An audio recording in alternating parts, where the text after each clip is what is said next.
Welcome to Capitalisn't, where we ask what's working in capitalism and what isn't. Today, I want to start with something you might not expect. Have you heard about One Piece? It's a Japanese comic, but it's not just a Japanese comic. It's the world's best-selling manga with over 500 million copies sold, translated into dozens of languages, spun into TV shows, films, video games, and even a Netflix adaptation. It's a cultural juggernaut that has reached audiences across the globe. And in a strange way, it offers a window into Japan's paradox. While the country's economy has stalled, its culture was out there conquering the world. The question is whether Japan's fate is unique or whether it's a map for others, including the United States today. So, a little recap. Japan was once the envy of the world. By the 1980s, it looked poised to surpass the United States. Real estate prices in Tokyo were so high that people joked the land under the Imperial Palace was worth more than all of California.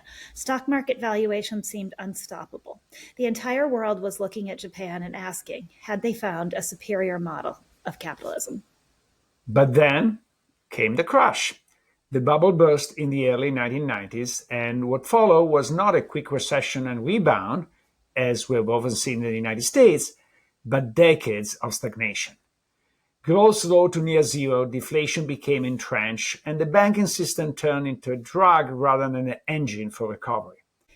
And this, of course, is where monetary policy enters the story. This is a podcast about economics, so yes, we have to go to monetary policy. The Bank of Japan pushed interest rates to zero and later below zero, long before the Fed or the ECB ever considered such steps. It pioneered quantitative easing. And yet, despite these extraordinary measures, Japan never returned to sustained growth. If anything, does its experience show us the limits of what central banks can do once a bubble has burst? And demographics are moving against you? At the same time, for decades now, analysts and investors have been predicting that Japan was about to go bankrupt under the weight of its massive public debt. Those predictions have never come true, at least not yet. The Japanese government has continued to finance itself largely through domestic savings, and the debt markets have remained remarkably stable. But that doesn't mean the warnings are meaningless. They highlight the tension between fiscal sustainability and monetary policy and the ongoing debate about whether Japan is living on borrowed time. And it matters far beyond Japan. Setting One Piece aside, if you can, Japan remains one of the world's largest economies and a pivotal creditor to the rest of the globe. Its government bond market is among the most consequential on Earth. Shifts in Japanese yields or policy ripple across global interest rates. The yen is a key funding currency for so-called carry trades, so big currency moves can tighten or loosen financial conditions worldwide. Japan is also a critical node in supply chains. Autos, precision machinery, and components used in semiconductors, and a major importer of energy. A stumble in Japan can reverberate through trade, capital flows, and risk appetite. A genuine renaissance could reprice global assets, strengthen the yen, and reshape where capital and production go next. Which brings us back to today. As we sit here in 2025, many people are asking whether the United States might be in its own kind of bubble. Tech valuations are sky high, housing affordability is stretched, government debt is exploding, and interest rates are moving in unpredictable ways. Are we heading toward our own version of Japan's lost decades? Some argue the analogy doesn't hold. They say Japan's problems were uniquely Japanese, tied to its politics, its demographic, and its banking system. But others argue the bubbles always follow similar scripts: euphoria, leverage, denial, and then painful adjustment. In that sense, Japan is less a special case and more a preview of what can happen when policymakers hesitate to confront reality. So today we want to ask what really happened in Japan? What lessons are valid for the US and Europe, and what lessons are misleading? And is the US on the cusp of its own bubble aftermath, or do we have the institutions and the flexibility to avoid Japan's fate? To help us sort through those questions, we're joined by a very special guest, Takeo Hoshi.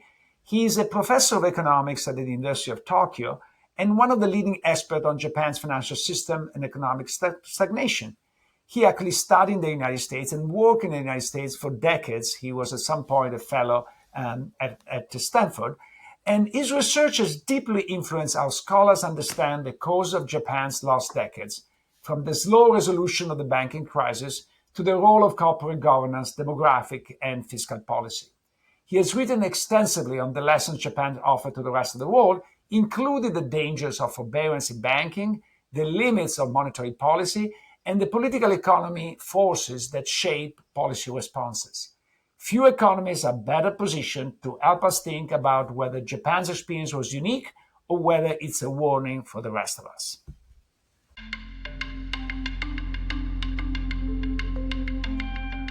Many people talk about one, two, even three lost decades. Do you agree with this interpretation of the history of Japan in the last 30 years? Yes, I agree. In the sense, the Japanese economy stagnated for the last 30 years. But I think the recession that followed the burst of the bubble in the early 1990s was quite normal in the sense if I use the term in macroeconomics, the aggregate demand shrunk and economy got into recession. So the solution to that was to stimulate the aggregate demand. And the Japanese government did. The policy interest rate was cut from above, I think, 4% in 1990 to 0.5% by 1995. And the economy responded. So 1996 was actually a quite good year. So that's when the Japanese government introduced,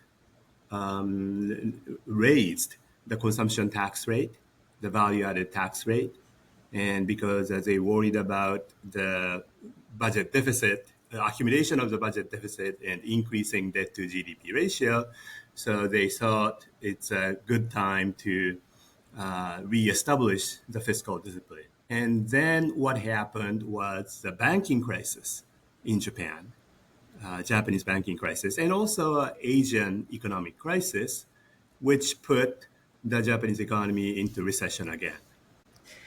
So, how much of what happened over the last number of decades, well, maybe let's confine it to that specific interval then, the 1990s, how much of the failure of Japan's economy to recover broadly was the fault of policymakers for not doing more, for not seeing more, for not acting differently?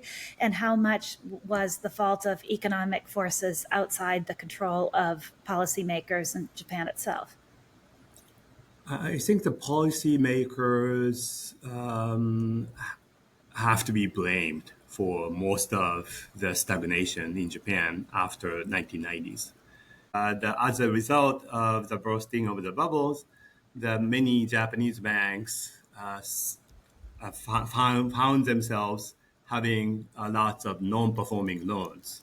The value of their loans declined, but they didn't deal with those non-performing loans problems. The non-performing loans and also the non-performing companies, which are behind the non-performing loans, were allowed to continue doing business. So the fact that the Japanese government or the financial regulators allowed the banks to continue going as usual when they started to suffer from large non-performing loans is, I think, an important reason why Japan had to go into the banking crisis and recession again after the late 1990s.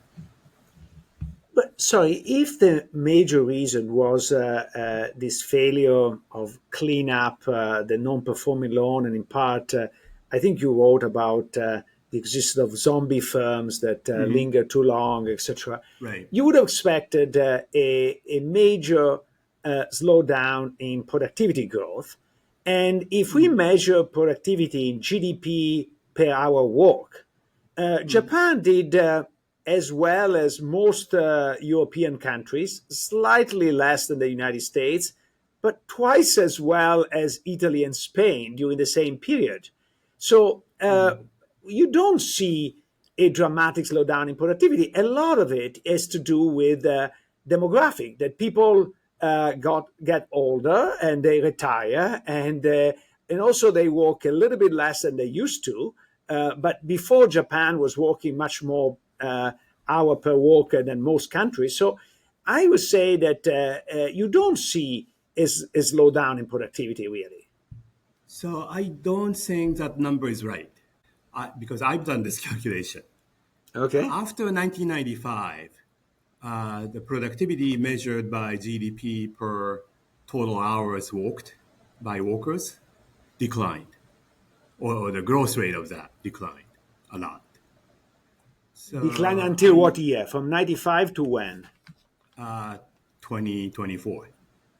So it's Wow. still low. Many people use working hours of regular workers, but the Japanese companies have been using lots of part-time workers, instead of full-time regular workers, and the part-time workers usually tend to work less than full-time workers. So if I use the total number of hours, which includes not only full-time but the part-time, that hours have been declining, but not very much. So that the growth rate of the GDP per hours declined a lot after 1995. I'm just thinking as I listen to this about that famous line from Mark Twain, lies, damn lies, and statistics. And not that anybody's lying here, but just the idea being that even on something that should seem fairly simple and straightforward, like growth and productivity, that we could actually have an entire podcast about what the number actually is. That's right. Yeah, we could disagree and talk about the difference. So, to what extent the failures of Japan, starting with the failure of resolve the banking crisis fast, has been the result of capture by vested interest in Japan? Here, the main obstacle of forcing banks to get rid of non-performing loans or restructure those loans was the fear of unemployment. So by forcing the restructuring of the non-performing companies, all those companies go out of business and the people will lose jobs. And the banks have a responsibility to help those companies who continue to employ the people. Sorry, my ignorance, but I thought that Japan had a fairly good safety net. No? Well, this was a safety net. So there wasn't any safety net that was independent from firms. So you had to save the firms to save the workers, and so okay. So that's exactly the the problem. public safety net wasn't that generous or wasn't that used very much. But then, can we talk more about the causes of this dramatic slowdown? Because, of course, I come from Italy, that most people don't realize, but has a history pretty similar to Japan, because we had our miracle in the 50s and 60s. I think lasted a little bit less than the Japanese one, but was pretty miraculous too. And we did not have a bubble. We did not have a major banking crisis, at least until very recently, and certainly not at the magnitude of Japan. But we slowed down terribly. And in fact, in the last 20 something years, we have zero per capita GDP growth. So we did worse than Japan. So to what extent, and I don't know whether you can speak for Italy, but speak for Japan, and then maybe we can see the similarity. But to what extent this is a advanced countries disease that somehow the US and in part the UK escaped, and to what extent is an idiosyncratic factor of Japan? So I don't think this is an idiosyncratic factor in Japan. Italy and Japan were also, both of those were on catch-up phase of economic growth they recovered from the devastation after the war, and they introduced the technologies from more advanced countries and worked hard, and economy grew. But at some point, both Japan and Italy, I think, came close to the frontier of economic growth, and their model of, roughly speaking, importing new technologies from abroad and working hard to improve that didn't work very effectively. So they had to change their economic model to fit more advanced countries' economic growth, and both Japan and Italy failed to do that. And in Japan, the speculative bubble basically covered that problem. Made it harder for us to see the problem was really happening. So in Italy, I guess it may have been easier to see the problem.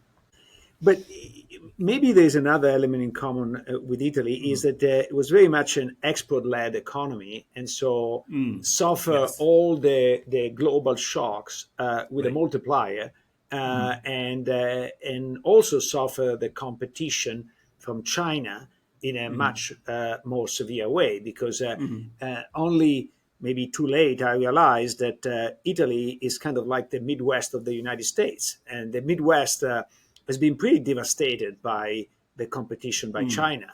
But the point is that there are the two coasts that cover this up, and Italy lacked the two coasts. In fact, Italy is all the coast, but lacked the two coasts in the sense of the technological support and the advanced industries that compensated for the collapse of the manufacturing sector.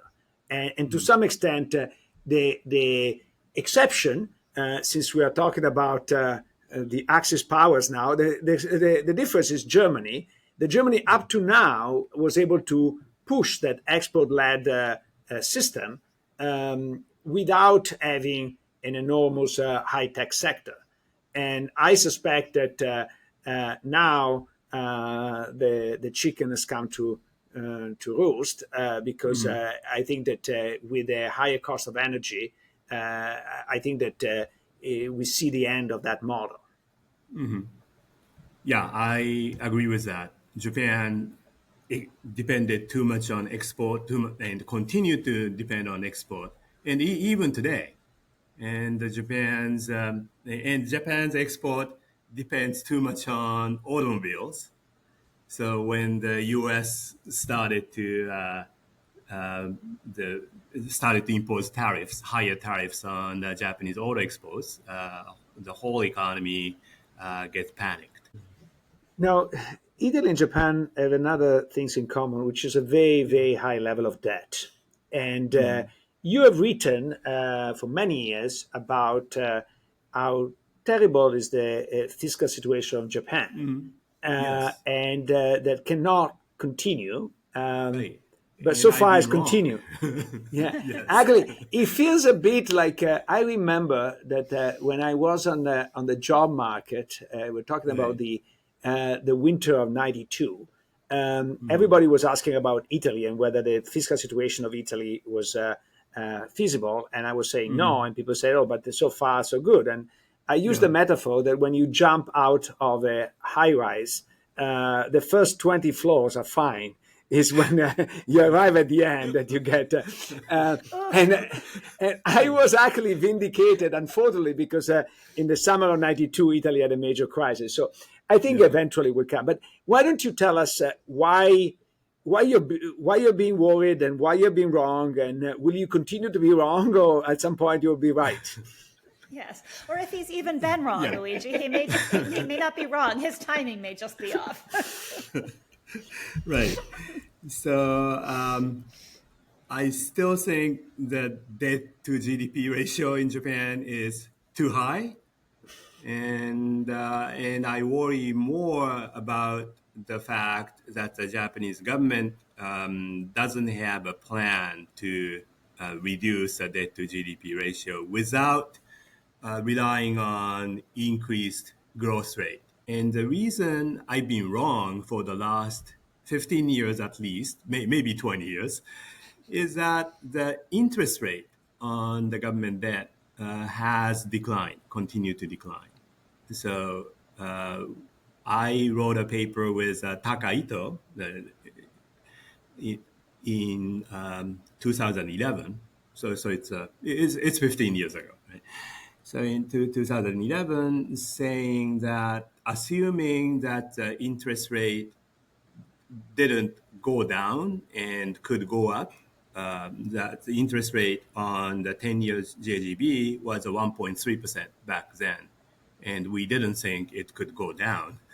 And if that doesn't go down, the amount of debt the Japanese government issues will exceed the total financial assets of the household in Japan.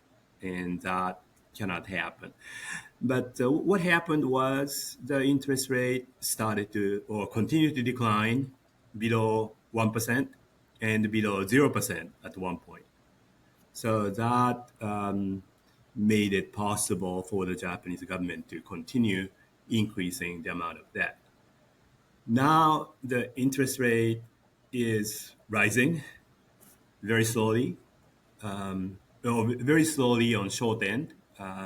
The Bank of Japan stopped zero interest rate policy, and now the policy interest rate is 0.5%. Long-term government bonds, 30 or 40 years, are quite high, the 3%, 4%. So I think we are in a dangerous situation now, the more dangerous than 15 years ago. But again, I could be wrong. What does Japan's experience and your experience in being wrong tell us about how to think about a world awash in debt and a United States awash in debt? I mean, it's obviously a very timely topic. Is it that at the end of the day, the only thing that matters is the interest rate that you pay, and interest rates are somewhat, the path of interest rates is somewhat unpredictable? Or are there bigger lessons in this for how to think about the world's debt today? I think a bigger lesson is what happened in Japan, I think, is that the bond market believes the government eventually will do something to fix the situation.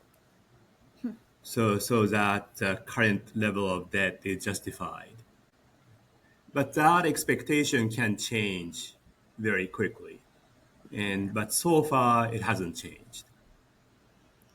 So continue with my morbid metaphor. Is you always hope that the parachute will be pulled at some point as you're going down, but as you're approaching the floor, you realize that at some point you lose the hope, and by that time is terrible. And splat. Yes. And by then it's too late, right? By then it's too late. And actually, several years ago, I asked the question how this will end to a high-level official in Japan. Mm-hmm. And he said with a smile, inflation, but don't tell anybody. So is that inflation the only way out? Well, I don't think even inflation is a way out. Right? So the best thing inflation can do is to eliminate the existing debt. But as long as you continue to run the budget deficit, you start accumulating debt again. So but how big is a primary deficit? Primary deficit? It's let's see. So we are talking about the 3% of GDP or so. So the primary deficit, net of interest, without looking at interest, is 3% of GDP? Yeah. Wow. Maybe 2%. Yeah. But so it was high in 2020 because of the COVID and so on, and it declined a bit. But primary deficit is it's still Japan still runs quite substantial primary deficit. So it was. So they almost always forecast the primary deficit will come to close to zero, but every year in the last 2 or 3 years. But what happened is that's based on the initial budget number. And they always come up with, or they have been always coming up with a supplementary budget during the year in order to respond to a crisis, which has to happen every year. So the primary deficit has not been shrinking as much as they forecasted. It's fascinating. It's like a company taking a one-time loss that's supposed to be non-recurring, so investors look through it and pretend it isn't happening. It's the emergency and the government emergency that happens every year that necessitates more government spending. And at what point does that no longer become? There seem to be a continuation of emergencies all over the world. Right. Always. So is there a broader lesson here? I mean, could you say that maybe austerity is never the right answer until it's the only answer? Is that the way this works with government debt? I'm afraid so. Yes. But to what extent this is a failure of the Japanese capitalist model? Because I remember when I came to the United States was 1988. Everybody was scared of Japan, and we're talking about a new form of capitalism, the Japanese form of capitalism, and now nobody talks about that anymore. But to what extent this is a failure of Japanese capitalism? To what extent is a failure, maybe more broadly, of capitalism? To what extent is something idiosyncratic to Japan? I think there's certainly a failure of the idea of the Japanese capitalism, or the belief that Japan has a different capitalism which is superior to the usual capitalism. And I think that led to the conceit of the Japanese policymakers and the Japanese business people in 1980s.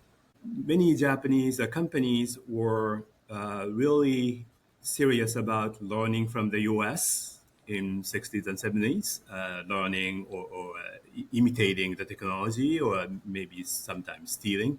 But around 1980s, late 1980s, when the Japanese economy was thought to be doing very well, they tend to become more domestically oriented, or they started to say, now Japan has grown and they don't have anything to learn from the Western countries, which was totally wrong. And also another thing is the Japanese government, especially the Ministry of Finance, was confident that they can fix the problems better than, say, the U.S. regulators. We are not U.S. financial regulators, which are totally divided and ineffective. But the Ministry of Finance has all the powers to control the financial system, so we should be okay, which wasn't the case. So I think what failed was the idea that Japan has a special, different capitalist system which works better, but they didn't really have. So is the real lesson here that humility is always important in affairs of men and affairs of... I would think so, yes. It seems that there has been, in Japan as well as in other parts of the world, this rise of populism. Do you tie that directly to Japan's fiscal situation? Or given how, in some ways, unique Japan's fiscal situation is, does that make you think about the rise of populism in Japan as something that is simply part of this broader global phenomenon? I don't see the link to the budget crisis or the budget problem, but I realize that populism is growing here too. But in other countries like Europe or the United States, this populism was triggered, or at least one of the explanations was triggered by massive immigration. Japan did not have much immigration. So why people are fearing that much? Is it something else? Is it that maybe when you don't grow for 20 years and you don't see prospect of growing, people start to resent the system? I think my hypothesis is so if you look at the stock of foreign born population in Japan, it's very small. Okay. And even if you look at the flow of new immigrants, if you compare that to the level of total population, it's small. But if you compare the flow of foreign-born people into Japan to the stock of foreign-born people in Japan, that's huge. That's unfair because if you start from zero, the ratio is infinity, right? Right. So it's the number of foreigners, the number of immigrants has been increasing by 10% every year, and they are becoming suddenly visible.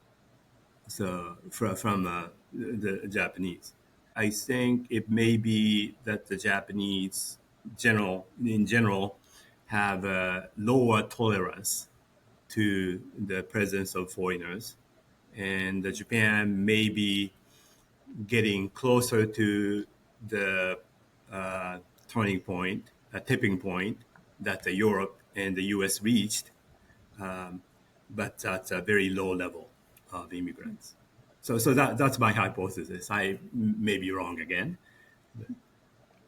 It actually is, though, Luigi, your question is fascinating, I thought, because we tend to focus a lot on inequality in the U.S. as part of the cause of our rancorous political environment.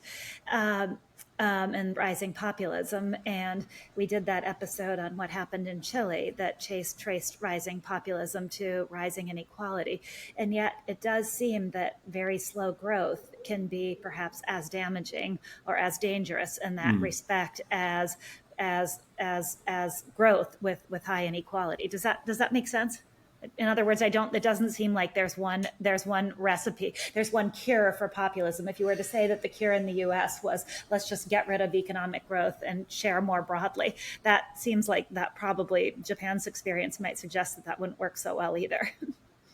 Well, I think that's been what Japan has been trying to do. Give up some growth and try to share that. But give up the growth and share that within Japanese people. And that's been changing.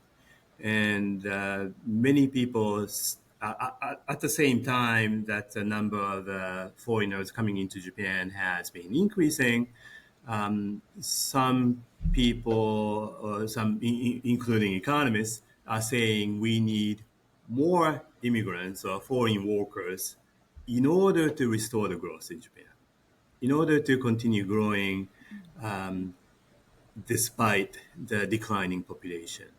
So I think that can add to the conflict within Japan between the people who are more for growth and more for stability. So that may be what we are seeing. But sorry, if you don't import more people, you are not gonna solve the problem with inflation. Then the only possibility is either you have a spurt of productivity that like there's never been anything like that before, or there's no solution for the fiscal sustainability. Yes, if you think rationally, yes. But so you have to think irrationally. How do you think irrationally? Let's all move to the land of magical thinking. All the policymakers in Japan currently, most of the policymakers currently think it, from economist point of view, irrationally, because what they're proposing in order to in order to combat inflation or in order to solve the inequality is to cut the taxes for low-income people, or cut the tax in general, but to cut the taxes for low-income people. So that's a solution advanced. And to be fair, they talk about taxing rich, but there aren't many rich people in Japan. So it's mathematically it doesn't quite work out. But almost all the parties talk about reducing the tax and reducing the tax for low-income people in order to solve the problems. So if you had to make a prediction about where Japan will be in 5 years or in 10 years, what would be your best guess? So I think there's a huge possibility. The one, Japanese economy is finally getting back to normal after 30 years of recession, or 30 years of stagnation. I shouldn't call that recession. The interest rate is in positive range. Inflation is happening and not so high for now, the 2 to 3%. And the stock prices have been rising. Maybe some bubbles, but probably not. So Japanese economy is finally doing well, doing good enough. So one scenario is this will continue without too high inflation and without too much speculative bubbles in the stock market, and this comfortable situation continues. But another possibility is inflation can get out of hand, and also at the same time the interest rate goes up, and that triggers a crisis in the government bond market, and that leads to a financial crisis and hurts the Japanese economy. So, I think there's a huge range of possibility. As always. But what is That's your always, best yeah. bet? What is the most likely scenario? Most like scenario, I tend to be more positive than negative. So I hope so I hope the Bank of Japan continues to continues to guide their policy carefully so that that Japan doesn't experience too much inflation, but do not get back into recession. And I hope that policymakers or the Japanese government realizes the importance of talking about the fiscal discipline and try to come up with a plan in the future to close the gap between the expenditure and the tax revenues. So that's my hopeful scenario. You know that Gramsci, the Italian philosopher, Yeah. used to say the pessimism of the reason and the optimism of the will. And it seems that you have the optimism of the will. You want to believe that this is the case. Yes, yes. And I would like many policymakers in Japan share my belief.